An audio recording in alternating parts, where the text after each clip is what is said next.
فرشتہ اسی خون اور پیپ کو اٹھائے گا، جہنم کی آگ میں کھولائے گا، پھر ان نشہ کرنے والوں کو دے گا، لو اس کو پی لو۔ جہاں جائیے لوگ کہتے ہیں ذرا سا یہ نشیڑی بہت زیادہ ہے، تھوڑا ان کے بارے میں ایک حدیث میں آپ کو سناؤں۔ یہ شراب پینے والے، گولیاں کھانے والے، انجیکشن لینے والے، اللہ تعالیٰ ان کے ساتھ کیا معاملہ کرے گا؟ اللہ تعالیٰ ایسی منحوس چیزوں سے ہم سب کی حفاظت فرمائے۔ اللہ کے نبی علیہ الصلوۃ والسلام نے ارشاد فرمایا، ابن کثیر رحمۃ اللہ علیہ فرماتے ہیں،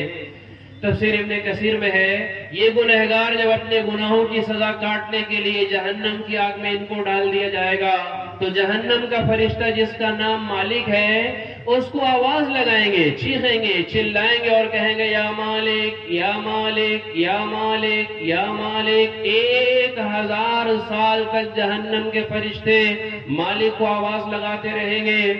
1000 سال جب گزر جائے گا تو وہ جہنم کا فرشتہ مالک ان گنہگاروں کی طرف متوجہ ہوگا اور پوچھے گا بدبختو بتاؤ کیا چیخ رہے ہو، کیا چلا رہے ہو، تمہیں کیا چاہیے؟ تو یہ کہیں گے لیقضی علینا ربک، مالک اللہ تعالیٰ سے کہہ دو اللہ مجھے موت دے دے، ہم اس جہنم کی زندگی سے بہت عاجز آ چکے ہیں، ہمیں موت چاہیے۔ تو فرشتہ کہے گا نہیں، موت کو اللہ نے میڈھے کی شکل میں، جنت اور جہنم والوں کے بیچ میں اللہ نے موت کو میڈھے کی شکل میں ذبح کر دیا ہے، تمہیں موت نہیں ملے گی، موت کے علاوہ کچھ اور چاہیے تو وہ تو موت مانگیں گے لیکن موت نہیں ملے گی۔ دنیا میں تو بہت بہت بہت آدمی پریشان ہوگا تو ساری پریشانی موت پہ بہرحال آنکھوں سے گزر جاتی ہے، لیکن تو آدمی وہاں موت کی تمنا کرے گا پھر بھی اسے موت نہیں ملے گی۔ وہ کہیں گے اچھا موت نہیں ملے گی، پانی پینے کے لیے کچھ ملے گا؟ تو دیکھو میرے بزرگوں، نشہ کرنے والوں کو پینے کے لیے کیا دیا جائے گا؟ فرشتہ کہے گا ہاں پینے کے لیے ہم تمہیں کچھ دے دیں گے۔ کیا دیا جائے گا ان کو؟ حدیث میں ہے، علامہ منذری رحمۃ اللہ علیہ ترغیب و ترہیب میں اس روایت کو بیان فرماتے ہیں، دنیا میں زنا کرنے والے مرد، زنا کرنے والی عورتیں، ان کی شرمگاہ سے خون اور پیپ نکلے گا، جہنم کے گڈھے میں جمع ہوگا، فرشتہ اسی خون اور پیپ کو اٹھائے گا، جہنم کی آگ میں کھولائے گا، پھر ان نشہ کرنے والوں کو دے گا، لو اس کو پی لو۔ اتنا زیادہ وہ گرم ہوگا کہ حدیث میں ہے پینے کے لیے جب اس خون اور پیپ کو منہ سے قریب کریں گے، اوپر کا ہونٹ سکڑ کے سر پہ چلا جائے گا، نیچے کا ہونٹ سکڑ کے زمین پر چلا آئے گا، گرم اتنا زیادہ ہوگا، پیاس ان کو بے پناہ لگی ہوگی، اس کو پی جائیں گے، اور جیسے ہی پیئیں گے تو قرآن کہہ رہا ہے فَقَطَّعَ أَمْعَاءَهُمْ، پیٹ کے اندر جو اتڑیاں وغیرہ ہوں گی وہ کٹ کٹ کے سب پخانے کے راستے سے نیچے زمین پر چلی آئیں گے۔ اللہ تعالیٰ اتنی بدترین سزا ان کو دے گا۔ تھوڑے سے نشے کے لیے بتاؤ آخرت کی اتنی بڑی مصیبت آدمی لیے خرید رہا ہے۔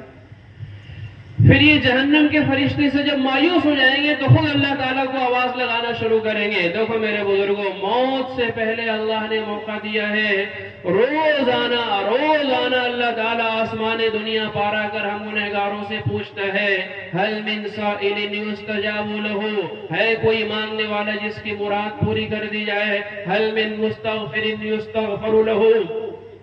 ہے کوئی گناہوں کی بخشش چاہنے والا جس کے گناہوں کو بخش دیا جائے؟ حیرت کی بات ہے میرے بزرگوں، جو خدا روزانہ ہم گنہگاروں سے آ کر پوچھتا ہے کچھ چاہیے تو بتاؤ، آج اس خدا کے سامنے ہاتھ اٹھانے کی توفیق نہیں، فجر میں بھی اللہ کے گھر کو آنے کی توفیق نہیں مل رہی ہے۔ جیسے مسلمان میرے بزرگوں اپنے مطالبات کے لیے حکومت کے سامنے دھرنا دیتے ہیں اور ان سے اپنی ضرورتیں پوری کراتے ہیں، اگر یہ مسلمان اللہ کے گھر میں آ کر اعتکاف کر لے، اللہ ان غیروں سے زیادہ ان کی ضرورتوں کو پوری کر دے گا۔ غیروں کے سامنے ذلیل ہونے کے لیے ان کے پاس تو وقت ہے، لیکن اللہ جو خود کہہ رہا ہے کچھ چاہیے تو بتاؤ، اس خدا کے سامنے ہاتھ اٹھانے کی توفیق نہیں ہے۔ یاد رکھنا، اگر اللہ تعالیٰ روزانہ ہم سے پوچھتا رہا، ہم اللہ کے سامنے ہاتھ نہ اٹھا سکے، اللہ کے گھر میں نہ آ سکے، فجر چھوڑ کے سوتے رہے، تو جیسے خدا کریم ہے، رحیم ہے، غفار ہے اور بہت زیادہ معاف کرنے والا ہے، ایسے ہی خدا جبار بھی ہے، قہار بھی ہے، شدید العقاب بھی ہے، عزیز الانتقام بھی ہے، بہت زیادہ سخت پکڑ کرنے والا ہے۔ جب یہ نشہ کرنے والے جہنم کے مالک سے مایوس ہو جائیں گے، پھر اللہ تعالیٰ کو آواز لگانا شروع کریں گے، ربنا ربنا ربنا۔ ہزاروں سال گزر جائیں گے اور چیختے چلاتے رہیں گے، کہیں گے ربنا غلبت علینا شقوتنا وکننا قوما ضالین، ربنا اخرجنا ربنا اخرجنا منها فإن عدنا، اور کبھی یہ کہیں گے ربنا ابصرنا وسمعنا فارجعنا نعمل صالحا انا موقنون، کہیں گے اللہ ہم نے سب دیکھ لیا، کانوں سے سن لیا، غلبت علینا شقوتنا،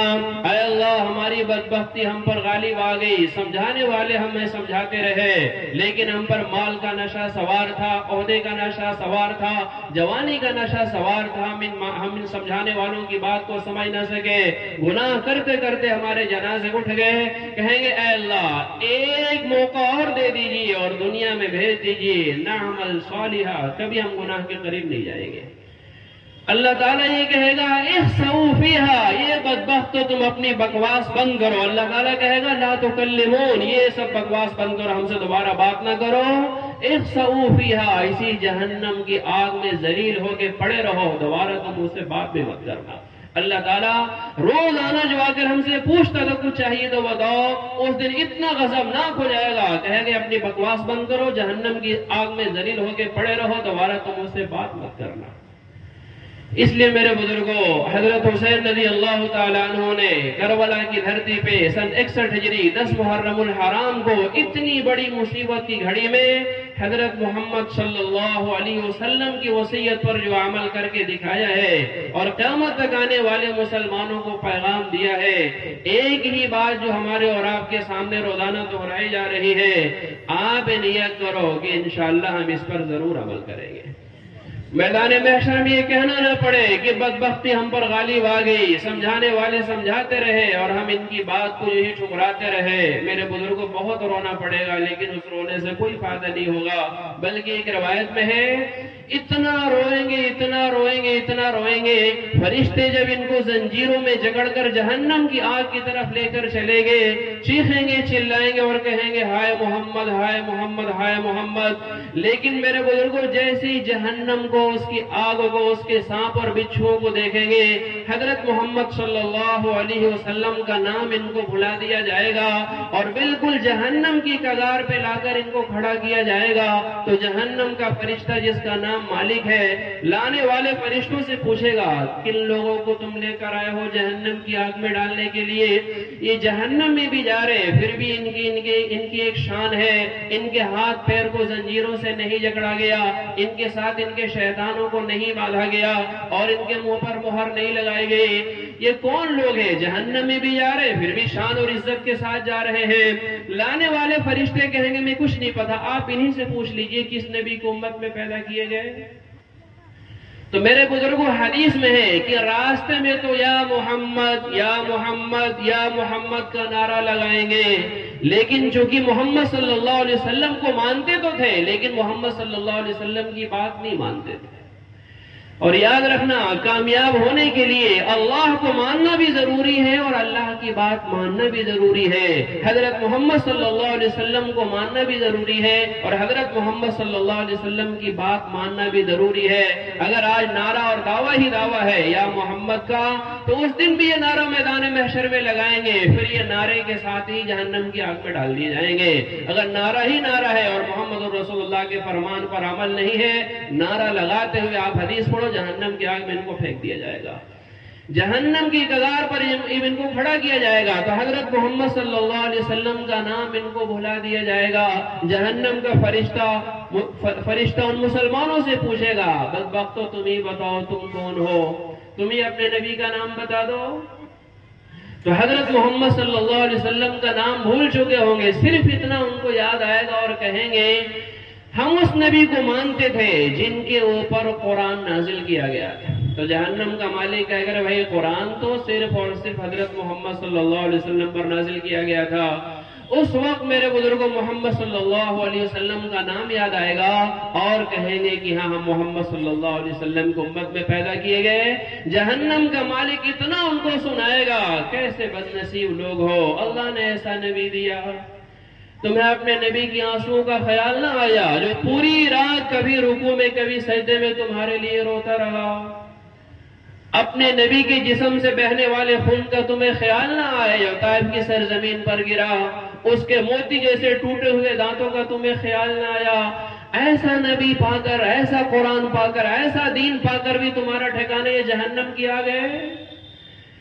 فرشتہ جو ان کو بہت سنائے گا ایسا نبی تم پائے تھے، پوری زندگی ہر نماز میں جو تمہارے لیے دعا کرتا رہا، پھر بھی تمہارا انجام یہ جہنم کی آگے بہت روئیں گے، لیکن اس وقت رونے دھونے سے کچھ نہیں آتا ہے گا۔ ایک ساتھ سب کو جہنم کی زنجیروں میں جکڑ کر جہنم میں جب ڈالا جائے گا تو سارے کے سارے ایک زبان ہو کر کلمہ پڑھیں گے، لا الہ الا اللہ محمد الرسول اللہ۔ آگ ان کو جلانے کے لیے آئے گی، پھر پیچھے ہو جائے گی، 3 مرتبہ آگ ان کو جلانے کے لیے آئے گی، پھر پیچھے ہو جائے گی۔ جہنم کا فرشتہ اس آگ سے پوچھے گا تم ان کو جلاتی کیوں نہیں؟ آگ کہے گی میں انہیں کیسے جلا دوں، جبکہ ان کی زبانوں پر حضرت محمد صلی اللہ علیہ وسلم کا نام ہے، ان کو جلاتے ہوئے شرم آ رہی ہے۔ آگ سے کہا جائے گا نہیں نہیں نہیں جلاؤ، اللہ کا یہ حکم ہے، لیکن اتنا خیال کرنا ان کے چہرے اور دل کو مت جلانا، یہ وہ گناہگار نہیں ہے جو ہمیشہ ہمیشہ کے لیے جہنم کی آگ میں پڑے رہنے کے لیے ڈالے گئے ہوں، چند دنوں کے لیے گناہوں کی سزا کاٹنے کے لیے آئے ہیں۔ پھر میرے بزرگوں جہنم میں یہ دعا کرنا شروع کریں گے، یا اللہ یا رحمان، کاش آج ہی ہم دعا کر کے اللہ سے توبہ کر لیں، بہت توبہ کریں گے، دل سے توبہ کریں گے، یا حنان یا منان یا رحمان یا رحیم یا کریم۔ آخر اللہ تعالیٰ کو ایک دن ترس آئے گا، اللہ تعالیٰ حضرت جبریل کو بھیجے گا، جبریل جاؤ ذرا دیکھو محمد صلی اللہ علیہ وسلم کی کلمہ پڑھنے والوں کا کیا حال ہے۔ حضرت جبریل آئیں گے، دیکھیں گے سارے جل کر کوئلہ بن چکے ہوں گے، اور وہ لوگ جہنم کے فرشتے سے پوچھیں گے بھئی یہ کون ہے، اتنا حسین جمیل خوبصورت چہرہ تو کبھی ہم نے کسی کا دیکھا ہی نہیں۔ تو فرشتہ ان سے کہے گا رہے یہی 2 فرشتہ ہے جو تمہارے نبی کے پاس اللہ کا پیغام لے کر جاتا تھا، قرآن لے کر جاتا تھا۔ پھر چیخنا چلانا شروع کریں گے اور کہیں گے جبریل جاؤ ذرا ہمارے آقا کو بھی ہمارا سلام کہہ دینا، اور کہہ دینا کہ یا رسول اللہ آپ نیک مسلمانوں کے ساتھ جنت کے بالا خانوں میں آرام کر رہے ہیں، اور ہم اپنے گناہوں کی سزا کاٹنے کے لیے جہنم کی آگ میں جل رہے ہیں۔ یا رسول اللہ ایک نظر کرم اور کر دیجئے کہ اللہ یہاں سے نکال کر آپ کے پڑوس ہمیں جنت میں کر دے۔ حضرت جبریل واپس جائیں گے، اللہ تعالیٰ پوچھے گا کیا حال ہے، حال سنائیں گے۔ جبریل ان لوگوں نے کچھ کہا ہے؟ حضرت جبریل کہیں گے اللہ ان لوگوں نے اپنے نبی کو اپنا سلام پہنچانے کے لیے، اپنے نبی کو اپنا حال بتانے کے لیے کہا ہے۔ اللہ تعالیٰ کہے گا جبریل جاؤ فوراً ان گنہگاروں کو ان کے نبی کو ان کا سلام پہنچاؤ، ان کے نبی کو ان کا حال بتاؤ۔ حضرت جبریل ہمارے نبی کے پاس جنت میں جائیں گے، شاندار بیجوڑ سفید موتیوں کا محل ہوگا، اس میں محمد الرسول اللہ آرام فرما رہے ہوں گے، جہنمیوں کا سلام پہنچائیں گے، جہنمیوں کا حال بتائیں گے۔ میرے بزرگوں جنت کوئی رونے کی آنسو بہانے کی جگہ نہیں ہوگی، لیکن گنہگاروں کا حال سننے کے بعد فوراً حضرت محمد صلی اللہ علیہ وسلم سجدے میں گر جائیں گے، اور اتنا اتنا اتنا لمبا سجدہ ہمارے نبی کریں گے کہ سجدے سے سر ہی نہیں اٹھائیں گے۔ اللہ کو اپنے حبیب پہ ترس آئے گا، اور اللہ تعالیٰ کہے گا ارفع رأسک یا محمد، میرے محبوب سر تو اٹھاؤ، سل تعطا، آپ جو کچھ مانگیں گے آپ کو دیا جائے گا، واشفع تشفع، اگر آج آپ کسی کے بارے میں سفارش کریں گے آپ کی سفارش بھی قبول کی جائے گی۔ ہمارے نبی روتے ہوئے سجدے سے سر اٹھائیں گے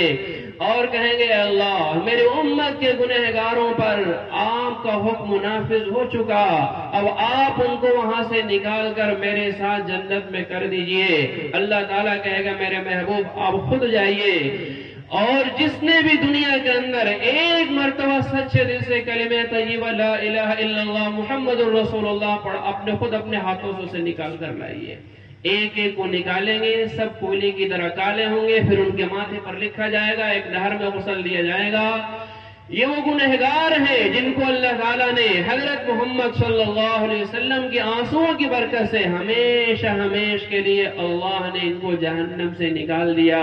اب ان کے لیے جنت واجب ہو گئی، اب ان کے لیے جہنم حرام ہو گئی۔ میرے بزرگوں بتاؤ جو نبی ہم گنہگاروں کا اتنا ہمدرد ہو اور وہ دنیا سے جاتے جاتے اعلان کر رہا ہے الصلاۃ الصلاۃ، لوگوں کسی بھی حال میں نماز مت چھوڑ دینا، بطور اس نبی کی اس وصیت پر ہم اور آپ عمل نہ کریں تو کون کرے گا؟ ایک تو یہ نیت کرو انشاءاللہ عمل کریں گے، کرو گے انشاءاللہ